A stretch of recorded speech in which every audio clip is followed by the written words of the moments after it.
नमस्कार दोस्तों, स्वागत है आपका अमित एग्ज़ाम स्टडी में। तो दोस्तों, यह आपका आज 8वां प्रैक्टिस सेट है विज्ञान का और आशा करता हूं कि आपकी तैयारी अच्छी चल रही है। और यूपी में भी अब होने वाले हैं यूपी पुलिस कंप्यूटर ऑपरेटर का एग्ज़ाम होने वाला है, जिसमें आपके विज्ञान बहुत ही अच्छे खासे नंबरों में आएगा। और आप अगर इन प्रैक्टिस सेटों की सीरीज़ को हमारी जो चल रही है इन्हें पढ़ के जाते हैं तो विश्वास के साथ कहूँगा कि आप इन क्वेश्चनों में से एक भी क्वेश्चन शायद छोड़ के आएँ। सारे के सारे क्वेश्चन आपको करने की उम्मीद होगी। दोस्तों, इस प्रैक्टिस सेट में 50 क्वेश्चन होंगे, जो 5 क्वेश्चन हमारे होंगे कंप्यूटर के और 45 क्वेश्चन होंगे साइंस के। और यूपी पुलिस कंप्यूटर ऑपरेटर को देखते हुए ही हमने ये प्रैक्टिस सेट शुरू करे हैं, जिससे कि आपकी तैयारी को और भी बेहतर बनाया जाए। तो चलिए दोस्तों, प्रैक्टिस सेट शुरू करते हैं। जिसने अभी तक वीडियो को लाइक नहीं किया है, लाइक करेंगे और चैनल को सब्सक्राइब करेंगे, बेल आइकन दबा देंगे, जिससे कि हमारे आने वाले वीडियो की नोटिफिकेशन आपके मोबाइल पर सबसे पहले पहुंचे। और दोस्तों में ज़्यादा से ज़्यादा शेयर करेंगे। दोस्तों, बिना देरी किए हुए वीडियो को शुरू करते हैं। पढ़ते हैं अपना पहला क्वेश्चन।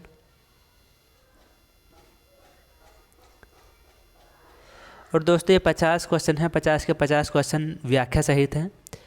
अगर आप इन 50 क्वेश्चनों को पढ़ते हैं तो शायद लगभग आपके 50 के क्वेश्चन की जगह लगभग 150 से 160 क्वेश्चन कवर होते चलेंगे, क्योंकि व्याख्या सहित क्वेश्चन है ये। और एक ही क्वेश्चन के साथ आपको 3 से 4 क्वेश्चन कंप्लीट होते जाएंगे। पहला क्वेश्चन है आपका, निम्नलिखित युग्मों में से किन भौतिक राशियों के समान विमीय सूत्र नहीं हैं? कार्य एवं ऊर्जा, आवेग एवं संवेग, बल एवं दाब और भार एवं बल। तो आपका सी ऑप्शन सही जवाब हो जाएगा। कार्य एवं ऊर्जा का मात्रक जूल प्रति जूल, आवेग एवं संवेग का मात्रक न्यूटन सेकंड प्रति न्यूटन सेकंड और बल एवं दाब का मात्रक है न्यूटन प्रति पास्कल। भार एवं बल का मात्रक है न्यूटन प्रति न्यूटन। तो दोस्तों, आपको एक ही क्वेश्चन के साथ लगभग 3 से 4 क्वेश्चन कंप्लीट होते चलेंगे। बहुत ही इम्पोर्टेंट क्वेश्चन है आपके लिए, ध्यान से पढ़ेंगे। दूसरा क्वेश्चन है, सूर्य में निरंतर ऊर्जा का सर्जन किस कारण होता रहता है? नाभिक के संलयन, नाभिक के विखंडन, कृत्रिम रेडियो सक्रियता और डी ऑप्शन है आपका रेडियो सक्रियता। तो दूसरे क्वेश्चन का सही जवाब है आपका ए ऑप्शन, नाभिक के संलयन। इस क्वेश्चन की व्याख्या देख लेते हैं। जब 2 या 2 से अधिक हल्के नाभिक संयुक्त होकर एक भारी नाभिक बनाते हैं तो अभिक्रिया को नाभिकीय संलयन कहते हैं। हाइड्रोजन बम व सूर्य की ऊर्जा का स्रोत नाभिकीय संलयन प्रक्रिया ही है। तीसरा क्वेश्चन है,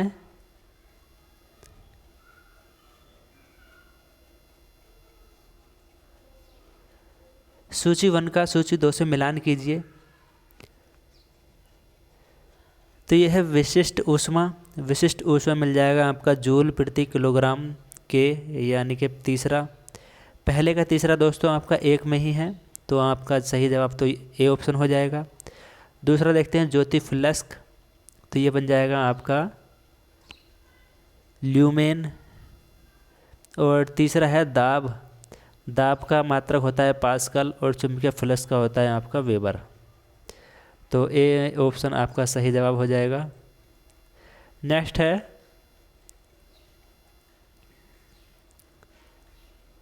ग्रीष्म काल में हमें सफ़ेद वस्त्र धारण करने की सलाह दी जाती है क्योंकि वे भद्र दिखते हैं। सफ़ेद वस्त्र ताप का कम अवशोषण करते हैं। यह एक परंपरा है, उन्हें दूर से देखा जा सकता है। चौथे क्वेश्चन का सही जवाब है आपका बी ऑप्शन, सफ़ेद वस्त्र ताप का कम अवशोषण करते हैं। व्याख्या देख लेते हैं। ग्रीष्म काल में सफ़ेद वस्त्र ही धारण करना चाहिए क्योंकि ये ताप का कम अवशोषण करते हैं। नेक्स्ट क्वेश्चन है आपका,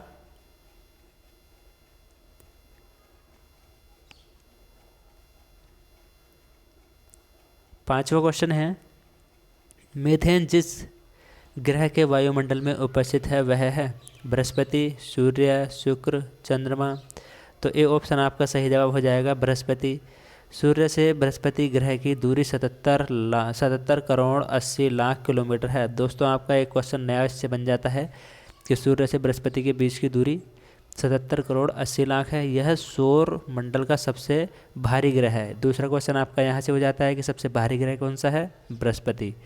यह कई पदार्थों से मिलकर बना होता है जिसमें अमोनिया, मीथेन, हाइड्रोजन, हीलियम की प्रधानता होती है। तो दोस्तों आपका यहाँ से भी एक क्वेश्चन तैयार हो जाता है कि इसमें कौन कौन सी गैसें होती हैं? अमोनिया, मीथेन, हाइड्रोजन और हीलियम। छठा क्वेश्चन है, दिन के समय औद्योगिक क्षेत्रों में शोर का स्तर होता है। दिन के समय में उद्योग धंधे जो हमारे फैक्ट्रियाँ होती हैं, कारखाने होते हैं, इनमें कितना शोर होता है? तो इनमें दोस्तों हमारा 75 डेसिबल होता है। और दोस्तों जुताई जब हमारा ट्रैक्टर करता है तो जुताई के समय ट्रैक्टर की आवाज़ होती है 90 डेसिबल। व्याख्या है इस क्वेश्चन की आपकी, ध्वनि का वह लक्षण जिसमें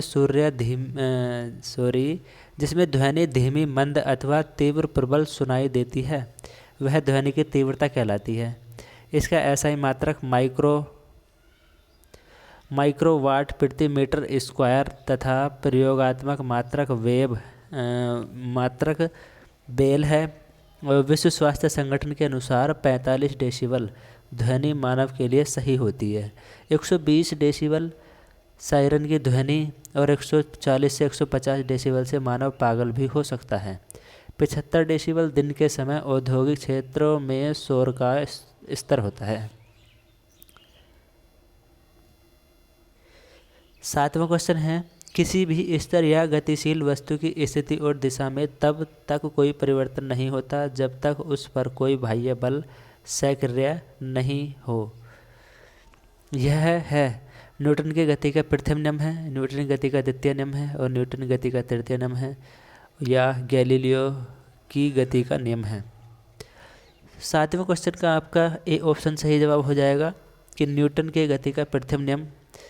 इसका जो नियम होता है यह होता है कि किसी भी स्थिर या गतिशील वस्तु की स्थिति और दिशा में तब तक कोई परिवर्तन नहीं होता जब तक कि उस पर कोई बाह्य बल कार्य न करे।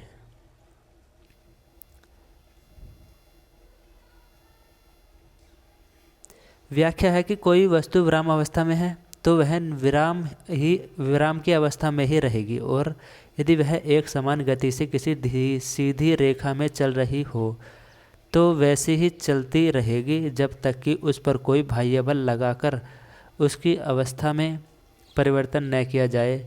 यह न्यूटन के गति का प्रथम नियम कहलाता है।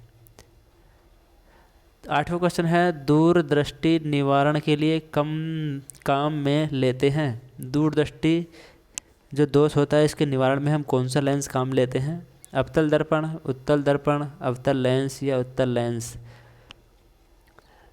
8वें क्वेश्चन का सही जवाब है आपका दोस्तों डी ऑप्शन, उत्तल लेंस इसके निवारण के लिए होता है। दूरदृष्टि दोष का निवारण हम उत्तल लेंस का चश्मा प्रयोग करके हम करते हैं। दूरदृष्टि दोष से ग्रसित व्यक्ति को दूर की वस्तु दिखाई देती है, निकट की वस्तु दिखाई नहीं देती। इस रोग में निकट की वस्तु का प्रतिबिंब रेटिना के पीछे बनता है। इस दोष के निवारण के लिए उत्तल लेंस का प्रयोग किया जाता है।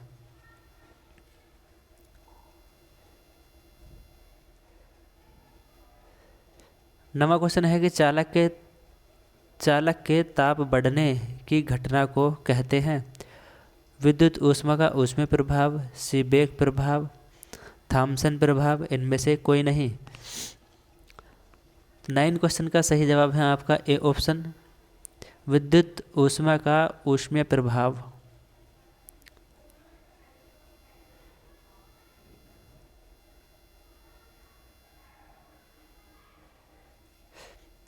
चालक का प्रतिरोध धारा बहने में रुकावट डालता है, जिससे गतिशील इलेक्ट्रॉन निरंतर चालक के परमाणुओं से टकराते हैं तथा इस प्रक्रिया में अपनी ऊर्जा चालक के परमाणुओं को स्थानांतरित करते हैं। इसके कारण चालक का ताप बढ़ जाता है। ताप बढ़ने की इस घटना को विद्युत धारा का ऊष्मीय प्रभाव कहते हैं।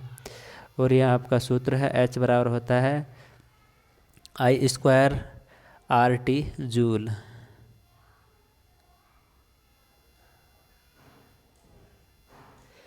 ट्रांसफार्मर एक यंत्र है जो डीसी को एसी में परिवर्तित करता है या एसी वोल्टता को घटाने और बढ़ाने में प्रयुक्त होता है। एसी वोल्टता को डीसी वोल्टता में परिवर्तित करता है और विद्युत ऊर्जा को यांत्रिक ऊर्जा में परिवर्तित करता है।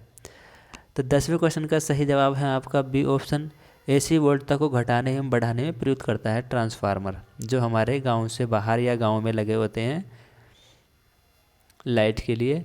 ट्रांसफार्मर एक ऐसा उपकरण है जिससे बिना विद्युत शक्ति नष्ट किए हुए प्रत्यावर्ती धारा एसी के विद्युत वाहक बल का मान बढ़ाया या घटाया जा सकता है। नेक्स्ट क्वेश्चन है आपका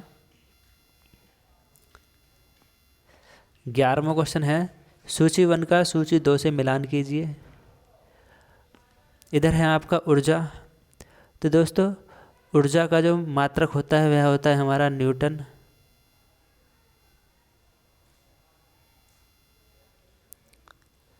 थोड़ा ऊपर ले लेता हूँ मैं, इसके विकल्प चारों आ जाएंगे।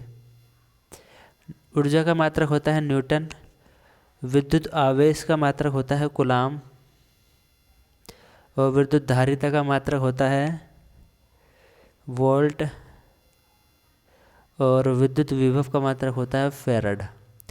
तो पहले का दूसरा और दूसरे का है तीसरा और तीसरे का है पहला। तो दोस्तों आपका बी ऑप्शन इसमें सही जवाब हो जाएगा।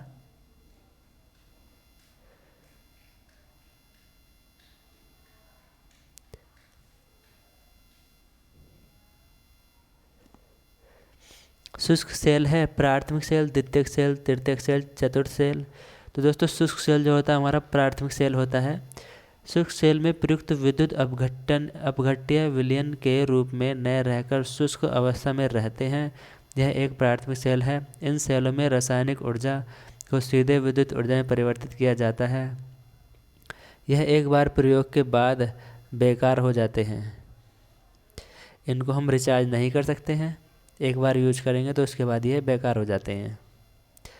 नीचे दिए गए कथनों पर विचार कीजिए। हर महीने ग्रहण नहीं दिखाई देता। और दूसरा है कि ग्रहण अमावस्या के दिन दिखाई देता है, ग्रहण पूर्णिमा के दिन दिखाई देता है। कूट का सही प्रयोग करेंगे तो 13वें क्वेश्चन का सही जवाब है आपका सी ऑप्शन, 1, 2 और 3 तीनों बातें सही हैं।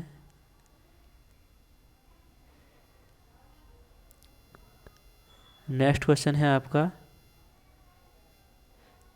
प्रत्येक महीने ग्रहण नहीं दिखाई देता क्योंकि पृथ्वी का अक्ष तल चंद्रमा के कक्ष तल के साथ 5 डिग्री का कोण बनाती है और सूर्य ग्रहण अमावस्या के दिन तथा चंद्र ग्रहण पूर्णिमा के दिन दिखाई देता है। ये सभी कथन ग्रहण से संबंधित हैं। हाइड्रोजन बम किसने विकसित किया? वर्नर वाम ब्रोन ने और जे रॉबर्ट ओपेनहीमर ने और एडवर्ड टेलर ने या सैमुअल कोहेन ने? 14 का सही जवाब है आपका सी ऑप्शन, एडवर्ड टेलर ने।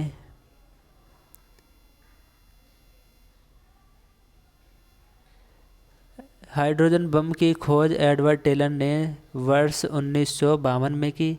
यह नाभिकीय संलयन पर आधारित है और यह बम परमाणु बम की अपेक्षा 1000 गुना अधिक शक्तिशाली होता है। कैंडला का मात्रक है ज्योति तीव्रता, ज्योति फ्लक्स, ए और बी दोनों या न तो ए न तो बी। तो 15 का सही जवाब है आपका ए ऑप्शन, ज्योति तीव्रता।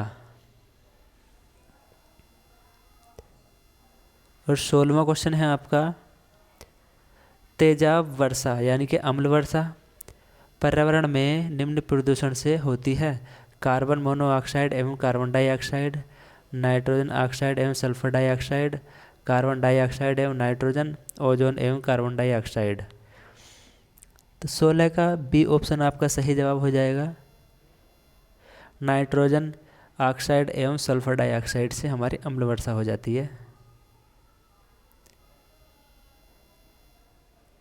अम्ल वर्षा या तेजाब शब्द का प्रयोग सर्वप्रथम रॉबर्ट ऑक्स ने किया। इसके लिए नाइट्रोजन ऑक्साइड तथा सल्फर डाइऑक्साइड उत्तरदायी होते हैं। इसका पीएच मान 5.6 होता है। 17वां क्वेश्चन है आपका,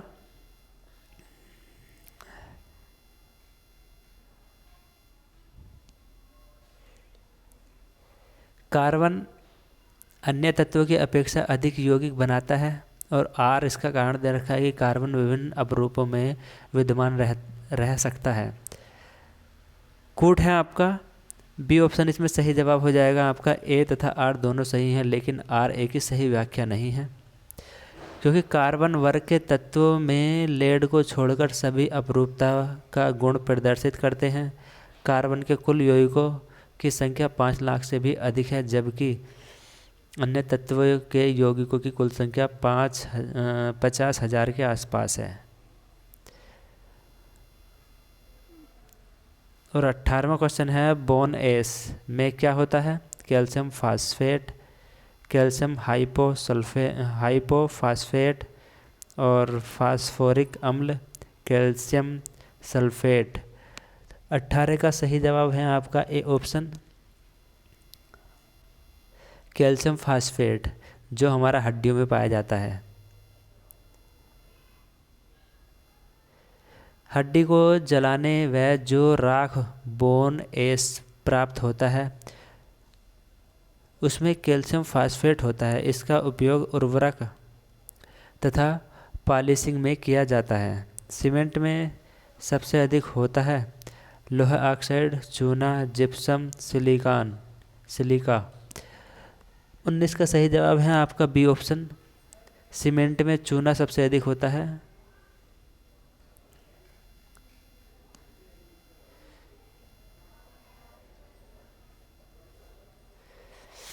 सीमेंट कैल्शियम एल्यूमिनेट तथा कैल्शियम सिलिकेट का मिश्रण होता है। इसका प्रयोग सर्वप्रथम इंग्लैंड के निवासी जोसेफ ऑस्पिडेन ने वर्ष 1824 में किया। सीमेंट में चूना 60 से 70%, सिलिका, एल्यूमिना, मैग्नीशियम व आयरन तथा सल्फर के ऑक्साइड मिले रहते हैं। 20वां क्वेश्चन है, जल का BOD मान बताता है कार्बनिक कचरे की मात्रा, जैव रासायनिक ऑक्सीकरण के लिए प्रयुक्त ऑक्सीजन की मात्रा और जैव रासायनिक अपचयन के लिए प्रयुक्त ऑक्सीजन की मात्रा। उपरोक्त में से कोई नहीं। तो 20 का आपका बी ऑप्शन सही जवाब हो जाएगा कि जैव रासायनिक ऑक्सीकरण के लिए प्रयुक्त ऑक्सीजन की मात्रा बोर्ड बताता है।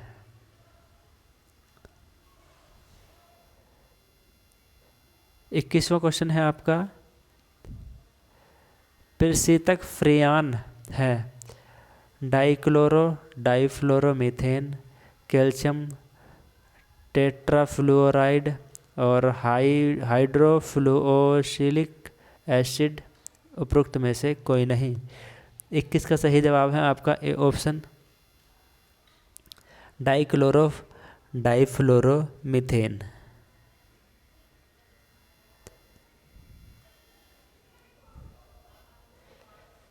डाइक्लोरो डाइफ्लोरोमीथेन एक रंगहीन गैस है जिसका प्रयोग प्रशीतक के रूप में किया जाता है।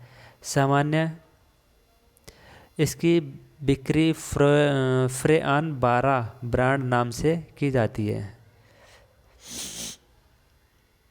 और KMnO4 का प्रयोग किस रूप में किया जाता है? कीटनाशक के, उर्वरक के, विसंक्रमक के या पीड़कनाशी के। तो किसके रूप में हम KMnO4 का प्रयोग करते हैं? तो 22 का आपका सी ऑप्शन सही जवाब हो जाएगा। विसंक्रमक के रूप में हम इसका प्रयोग करते हैं।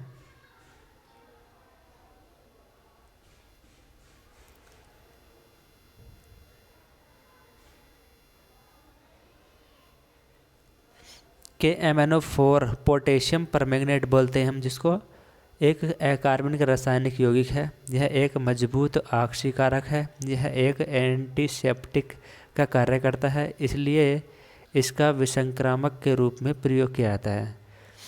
सिगरेट के धुएं का मुख्य प्रदूषक क्या है?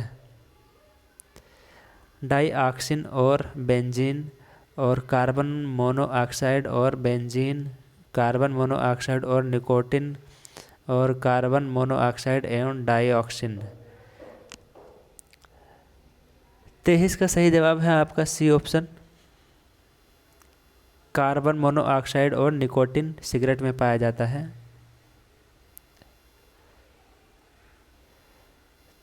24वां क्वेश्चन है,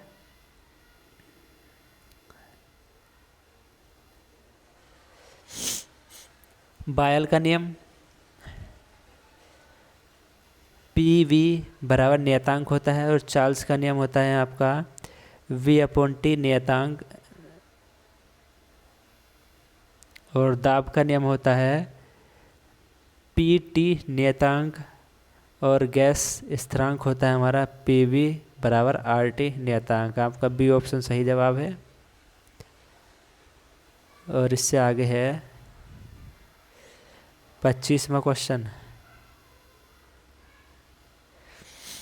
भागों पर विचार कीजिए। परिरक्षण और शीतलक, कोर, मंदक, कूट में से सही चुनिए। 25 का सही जवाब है आपका डी ऑप्शन, ये सभी सही हैं।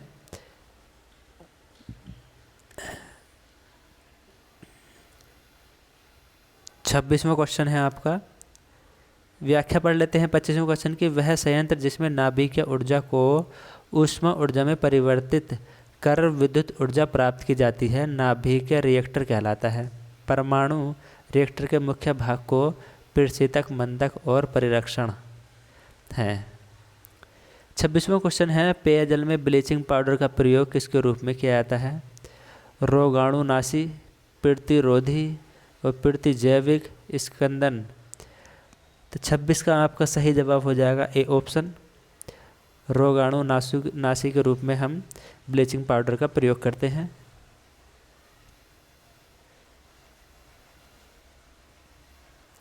वह प्रणाली क्या कहलाती है जो प्रागैतिहासिक पदार्थों का काल निर्धारित करने के लिए विघटनाभिगा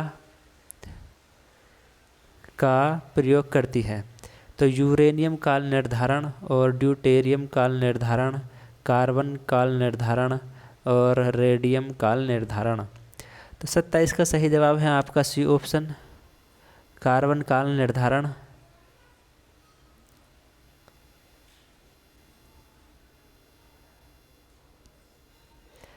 किसी रेडियो सक्रिय समस्थानिक की मात्रा का किसी पत्थर के नमूने, कास्ट या जैव अवशेष में मापन करके उसके आयु का निर्धारण करना रेडियो आइसोटॉप डेटिंग कहलाता है। कार्बन डेटिंग, कार्बन काल निर्धारण इसका उदाहरण है, और कार्बन डेटिंग द्वारा जीवाश्मों,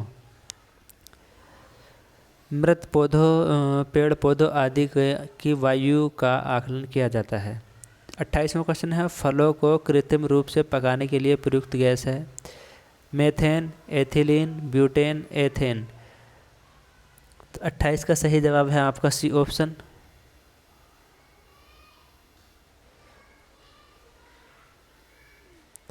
एथिलीन से हम कृत्रिम रूप से फलों को पकाते हैं।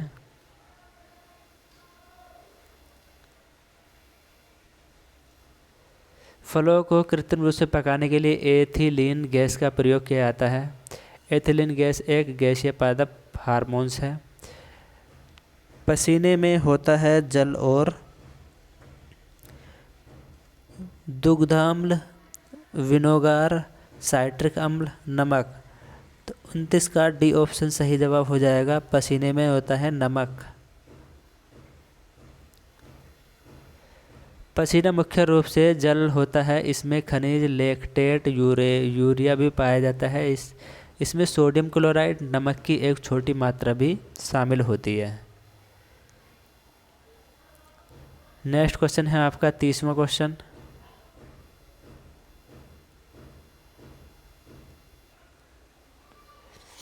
नाभिकीय बल है लघु परासी प्रतिकर्षी बल, लघु परासी आकर्षण बल, और सी ऑप्शन है दीर्घ परासी अतिकर्षी बल और लघु परासी आकर्षण बल।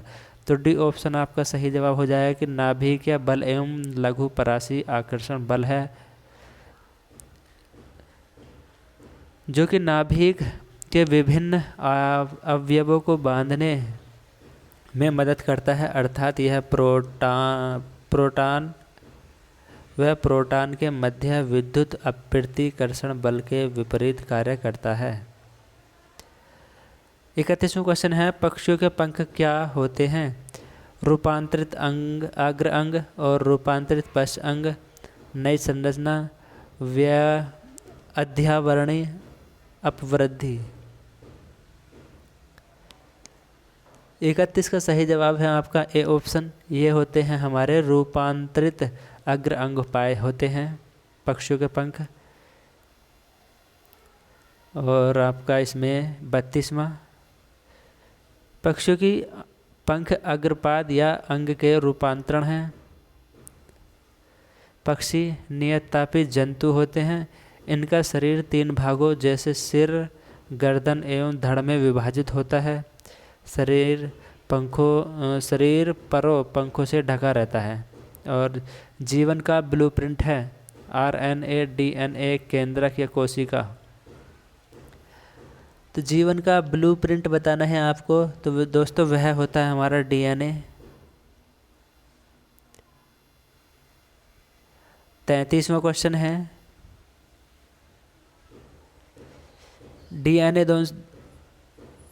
डीएनए अधिकांशतः सजीव प्राणी में डीएनए का आनुवांशिक पदार्थ होता है और इसकी फुल फॉर्म होती है डीऑक्सी राइबोन्यूक्लिक अम्ल।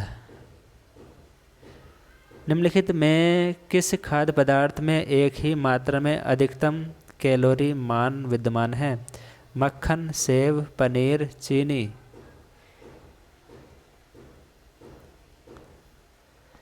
तैंतीस का सही जवाब है आपका ए ऑप्शन, मक्खन में कैलोरी मान विद्यमान होता है मक्खन में।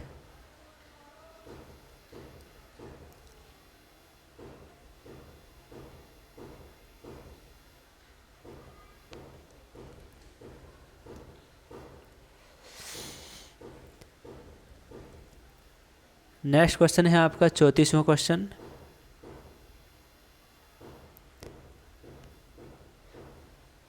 कार्डियोलॉजिस्ट। तो दोस्तों कार्डियोलॉजिस्ट से हम हृदय की गति को मापते हैं। नेफ्रोलॉजिस्ट से हम गुर्दा नापते हैं। इनके जो अध्ययन है ये उनके नाम हैं। यूरोलॉजिस्ट से हम मूत्र नलिका, और अंकुलिस्ट ये होता है हमारा आँख।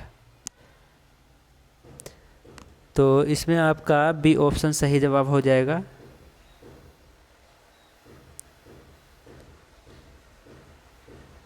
और नेक्स्ट है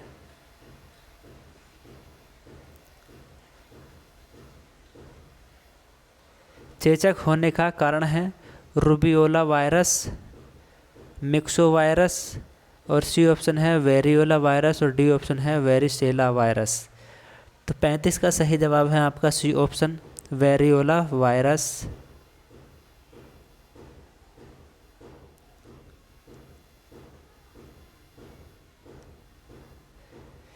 चेचक को हम स्मॉल पॉक्स भी कहते हैं, वेरियोला वायरस के कारण होता है। इसके टीके की खोज एडवर्ड जेनर ने वर्ष 1978 में की थी। यह 10 वर्ष से कम उम्र के बच्चों में सामान्य तथा वयस्कों में कम लेकिन घातक होता है। हरित ग्रंथियाँ किससे संबंधित हैं? जनन से, श्वसन से, उत्सर्जन से या पाचन से? हरित ग्रंथियाँ दोस्तों हरित ग्रंथियाँ होती है हमारी उत्सर्जन से संबंधित, सी ऑप्शन। हरित ग्रंथियाँ जंतुओं में उत्सर्जन से संबंधित होती हैं। हरित ग्रंथियाँ एक जोड़ी की संख्या में आर्थ्रोपोड के कुछ अन्य जलीय जीव में मेलपिगियन नलिकाएं तथा कॉकॉक्स ग्रंथि के साथ मुख्य उत्सर्जी अंग हैं एवं कीट वर्ग के स्पर्श सूत्र के पास में ही खुलती हैं। नेक्स्ट क्वेश्चन है आपका 37वां क्वेश्चन। मानव शरीर में प्रचुर मात्रा में कौन सा तत्व है? तो वह पाया जाता है आपका ऑक्सीजन। मानव शरीर में सर्वाधिक मात्रा में जल पाया जाता है। दिए गए विकल्पों के अनुसार सही उत्तर ऑक्सीजन होगा। दोस्तों सबसे ज़्यादा अधिक मात्रा में अगर देखें हम तो जल पाया जाता है, लेकिन इन ऑप्शनों के अनुसार देखें तो ऑक्सीजन होगा। लाल रुधिर कणिकाओं का उत्पादन निम्नलिखित में से किसके द्वारा होता है? यकृत के द्वारा, हृदय के द्वारा, अस्थि मज्जा के द्वारा, हार्मोन्स के द्वारा। 38 का सही जवाब है आपका सी ऑप्शन, अस्थि मज्जा के द्वारा लाल रुधिर कणिकाओं का उत्पादन होता है।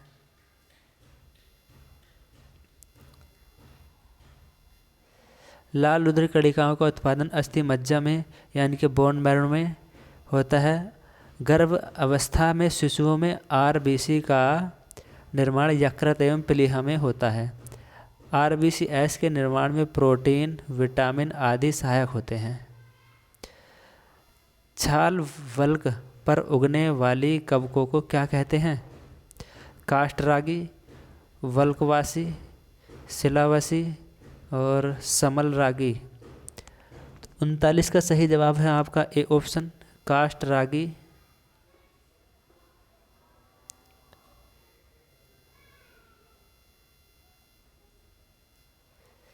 ऐसे पादप जो किसी पादप के काष्ठ पर उगते हैं काष्ठरागी कहलाते हैं। इसमें अनेक प्रकार के कवक होते हैं। यदि कोई पादप किसी पादप के ऊपर उत्पन्न होता है तो उसे एपिफाइटा कहते हैं। इसके अंतर्गत विभिन्न प्रकार के आर्किड आते हैं।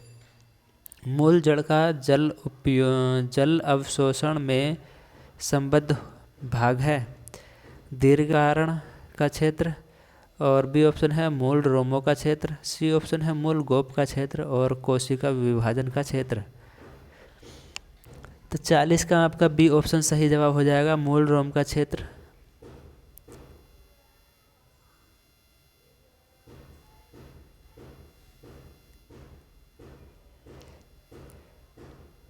वृक्ष सामान्यतः जल की आपूर्ति अपने मूल यानी कि जड़ के द्वारा करते हैं, और मूल रोमों का क्षेत्र मूल का वह भाग है जो जल का अवशोषण करता है। 41वां क्वेश्चन है, कथनों पर विचार कीजिए, नीचे दिए गए कोटों में से सही उत्तर चुनिए। पहला नंबर दे रखा है कि वसा ठोस रूप से शरीर में ऊर्जा प्रदान करती है। दूसरा है वसा शरीर के विभिन्न अंगों को चोटों से बचाती है, और तीसरा है वसा एंजाइम तथा विटामिन का निर्माण करती है। 41 का आपका सही जवाब है सी ऑप्शन, 1 और 2 सही जवाब हैं आपके, और तीसरा गलत है। व्याख्या देख लेते हैं।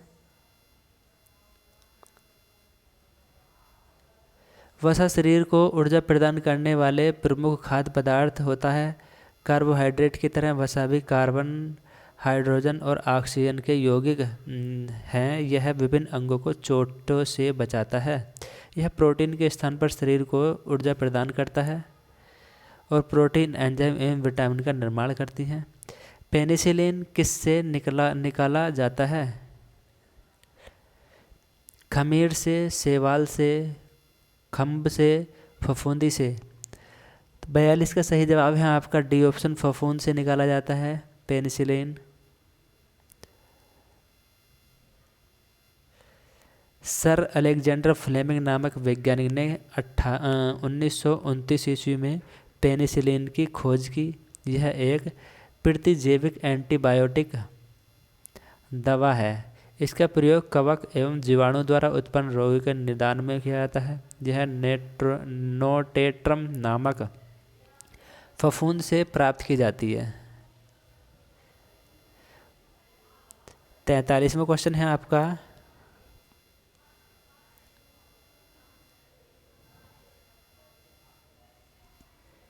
एस्बेस्टस द्वारा फैलने वाला रोग है पेचिस, अतिसार, वातस्फीति, लकवा। तो सी ऑप्शन इसमें सही जवाब हो जाएगा, वातस्फीति। एस्बेस्टस अधः प्राकृतिक रूप में पाया जाने वाला रेशेदार खनिज पदार्थ है। इससे फेफड़े से संबंधित कोई वातस्फीति होता है जिसमें सांस लेने में तकलीफ होती है। 44वां क्वेश्चन है कि क्षमा यानी कि टीबी, क्षय रोग बोलते हैं हम जिसको, के विरुद्ध निम्नलिखित में से कौन सी औषधि असरदार होती है? पेनिसिलिन और स्ट्रेप्टोमाइसिन, क्लोरोमाइसिटिन और टेरामाइसिन। तो 44 का सही जवाब है आपका बी ऑप्शन, स्ट्रेप्टोमाइसिन। क्षमा टीबी यानी कि ट्यूबरकुलोसिस बोलते हैं हम जिसका रासायनिक नाम, के विरुद्ध स्ट्रेप्टोमाइसिन औषधि असरदार होती है। जन्म से पहले शिशु का लिंग किसके द्वारा सुनिश्चित होता है? पिता के शुक्राणु से, माता के डिंब से, दोनों से, या माता के पोषण द्वारा? 45 का सही जवाब हो जाएगा आपका ए ऑप्शन, पिता के शुक्राणु के से ही हम शिशु के लिंग का निर्धारण करते हैं कि बच्चा लड़का है या लड़की है। इसका जो निर्धारण होगा वो पिता के शुक्राणुओं से होगा। 46वां क्वेश्चन है, इनमें से यह मोबाइल टेलीफोन नेटवर्क कौन सा है जो GSM टेक्नोलॉजी पर आधारित नहीं है? दोस्तों ये 5 क्वेश्चन आपके अब कंप्यूटर के हैं। जिस भी विद्यार्थी ने अभी तक चैनल को सब्सक्राइब नहीं किया है, चैनल को सब्सक्राइब कर लेंगे, और जो नए हैं वो खासकर इस चैनल को सब्सक्राइब कर लेंगे, क्योंकि ऐसे ही आपको विज्ञान के, हिंदी के और सामान्य ज्ञान के प्रैक्टिस सेट हमारे चैनल पर कराए जाते हैं। तो 46 का सही जवाब होगा आपका बी ऑप्शन, रिलायंस इन्फोकॉम। और इसकी व्याख्या है कि रिलायंस इन्फोकॉम अब GSM टेक्नोलॉजी पर सुविधा प्रदान कर रहा है, जबकि यह पहले यह CDMA पर आधारित था। 47वां क्वेश्चन है, WLL का पूरा रूप क्या होता है? तो दोस्तों WLL का पूरा रूप होता है हमारा wireless in local pull. C option सही जवाब हो जाएगा।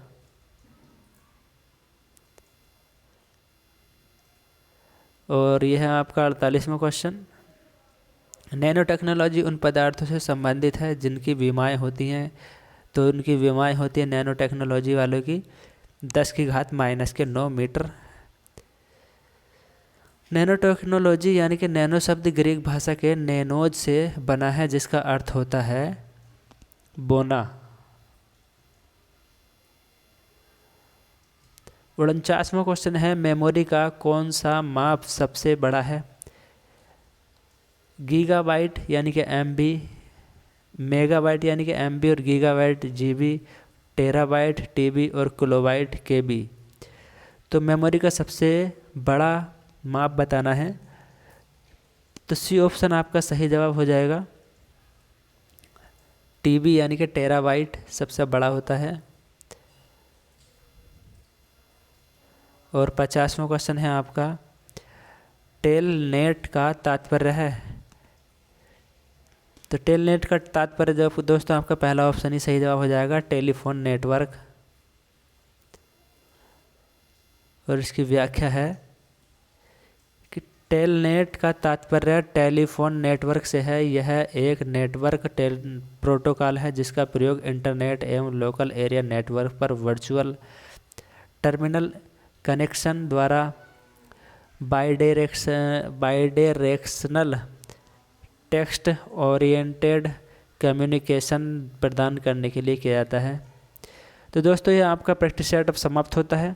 कैसा लगा वीडियो कमेंट्स बॉक्स में कमेंट्स करके ज़रूर बताइएगा, और वीडियो को अगर पसंद आया हो तो लाइक करेंगे, और जो हमारे चैनल पर नए बने हुए हैं चैनल को सब्सक्राइब कर लेंगे, जिससे कि हमारे आने वाले वीडियो की नोटिफिकेशन आपके मोबाइल पर सबसे पहले पहुँचे। Thanks for watching.